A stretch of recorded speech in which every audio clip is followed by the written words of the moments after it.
apparently, now this might come as a shock to some of you, but apparently we've been doing it all wrong with our kids. Apparently we're so obsessed with self-esteem that we've actually been giving our kids low self-esteem.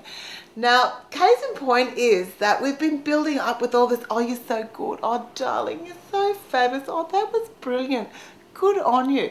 Apparently that's the worst thing you can actually do for kids. According to this book by, her name's Carol Dweck, she's a professor of psychology, which must be clever, in Stanford University in the States. It's a book called Mindset. She's actually saying that by praising kids too much, we're creating a bunch of non-resilient kids who can't cope with failure, a bunch of little pussies basically, that need awards just when they go to the toilet because they're so used to, oh, that was a good poo, sweetheart, even when they're 16. So I actually went back and thought, that's kind of true. I actually really remember when I was a kid, my mother didn't notice me whatsoever. And I was a really huge high achiever. I played basketball for Queensland. I trained 40 hours a week. And she went to one game. One game she came to, wasn't interested, but boy, didn't I engage in the process just for that little bit of approval that I never really got. So it just goes to show that little bit of neglect of the kids can go a long way. This is a really great theory because I realised what I've done wrong with my kids. I've been telling them they're great from the beginning and clearly that's bullshit. Look at this, for example, this, right? Now, 5 kids, you don't know how many of these I've had to bring home. This is a drawing by my 2-year-old. She comes home, oh, isn't that good, sweetheart? What is that?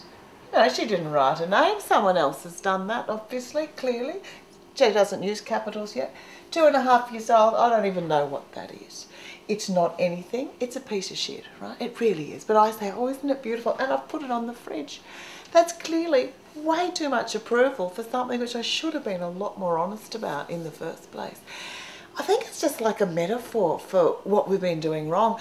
We've been giving ourselves kids so much approval for on the sporting field, for instance. You know, you go to those trophy nights and everyone gets a trophy, even the kid, you know, that was kicking the other kids or was running in the opposite direction. We all saw that kid. We knew he was shit. He doesn't deserve a trophy, right? Give trophies to 2 kids. The best and fairest good sportsmanship or sportspersonship. And actually let one of the kids, let the rest of them miss out. There's nothing like feeling that disappointment and, you know, misery of being looked over to help build that resilience and that need to strive for something a little better.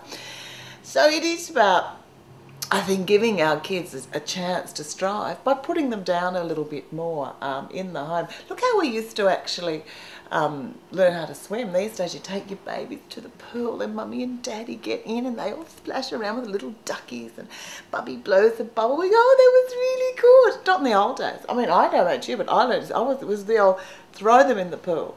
You know, you'd be on the bottom drowning. If you came up and you started crying, there'd be some sort of guy in a pair of stubbies going like, what are you, a poof? And, you know, sure, it was homophobic and really inappropriate, but it sure got you down the end of the pool.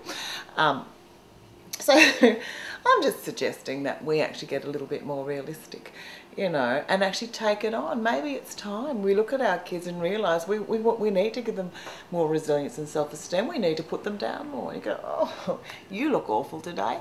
That's a terrible look you've got on today, sweetheart. If you iron your hair anymore, you're going to look like a witch.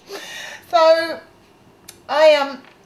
looking at this picture, I do think it's time we made the changes in the home. And it is, you know, so look at this, sweetheart. Here's your drawing.